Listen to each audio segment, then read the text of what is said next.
ما هي معجزات الأنبياء عليهم السلام؟ دي سلسلة نويت إن شاء الله أنزلها هنا على القناة عشان تستفيد منها إن شاء الله. فلو أنت أول مرة تشوفني ما تنساش لايكك الجميل والاشتراك في القناة عشان تتابع كل جديد وتستفيد إن شاء الله. فصلي على الحبيب عليه أفضل الصلاة والسلام، وتعالى نعرف مع بعض على أول فيديو من سلسلة معجزات الأنبياء.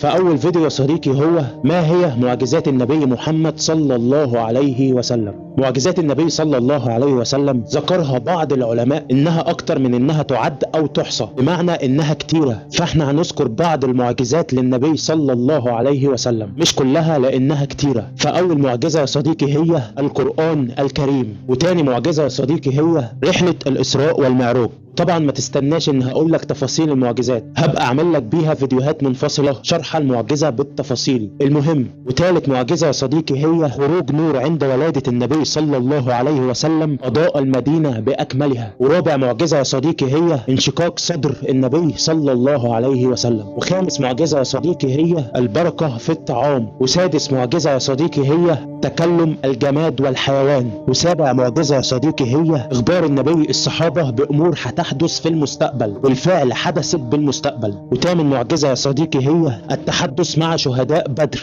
وتاسع معجزة يا صديقي هي سماع النبي صلى الله عليه وسلم لأهل القبور. وآخر معجزة من بعض المعجزات للنبي صلى الله عليه وسلم هي انشقاق القمر. بس كده يا صديقي أكون عرفتك على بعض المعجزات للنبي صلى الله عليه وسلم. فلو أنت عارف معجزة إحنا ما قلناهاش، يا ريت تسيبها في التعليقات عشان غيرك يستفيد. وبس كده يا صديقي، السلام عليكم.